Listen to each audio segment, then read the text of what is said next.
What's up, y'all? It's your girl Brandy from Stay Snatched, and I'm calling this butternut squash soup so warming because that's exactly what it does. Get into that texture, get into these flavors. This soup is absolutely delicious. I promise you'll be coming back for more. Load it up with all your favorite toppings, pair it with some bread, even some grilled cheese will work just fine. You're gonna absolutely love this one.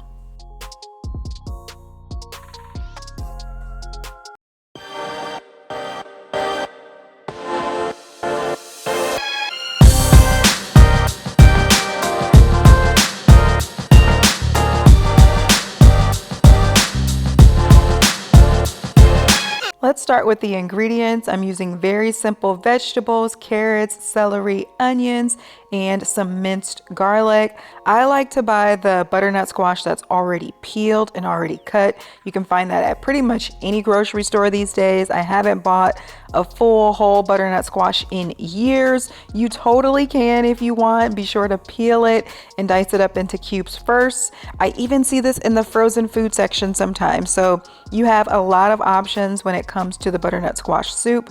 Do what works best for you. Then I have some broth along with my spices. You can find detailed measurements for all of the ingredients that I'm using in the description box below. I'm also going to add a little bit of brown sugar to this. This is a sweet and savory tasting soup, and this brown sugar just pairs wonderfully with the taste of that squash. I'm going to start with my Dutch oven here. You can use any heavy bottom pot. I'm going to add some olive oil to the bottom of that pot and then the vegetables. I'm just going to saute my vegetables for a few minutes until the veggies are soft, the onions and the garlic are translucent and fragrant. You can smell the aroma from those.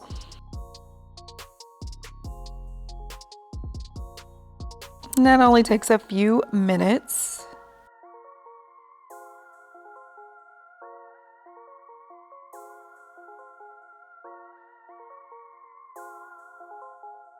Once the veggies are sauteed, I'm going to add in that squash along with the broth. When it comes to broth and you're making soup, you always want to use enough broth to fully cover your ingredients that need to soften. That butternut squash is hard to touch now and you want it to be tender, so it's going to need to cook for quite some time. And I'm also going to add in my spices here and give everything a stir. And then this is where I'm checking to make sure that that squash is completely submerged in liquid because we want that to soften up as this soup simmers. So I'm going to adjust the heat on the pot and get this going to a rolling boil. I'm going to adjust it to like a medium high. And then once it's at a rolling boil, I adjust the heat to low and place the lid on the pot. This is going to need 30 to 35 minutes to simmer in order to completely soften. And then I remove that lid and I transferred this to a bowl. You can also transfer this to a high power blender.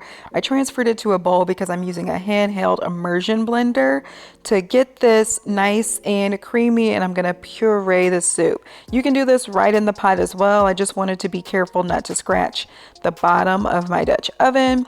So I just transferred it to a bowl, but again, you can also use a regular blender. Pour this in your blender, turn it on, and then blend until it's smooth and creamy. Just be careful because the soup is really, really hot, but this is the texture that I'm going for. It's smooth, velvety, absolutely perfect.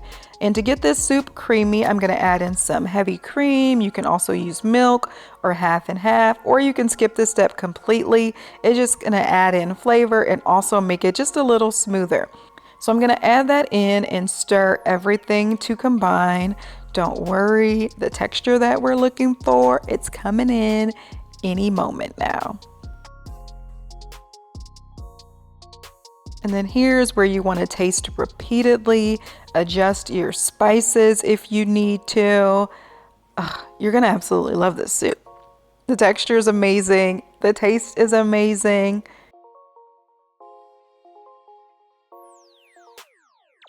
And because we're using really simple ingredients, there aren't many calories in this soup. 1 cup of soup is 222 calories. So you can feel free to go ham on this one.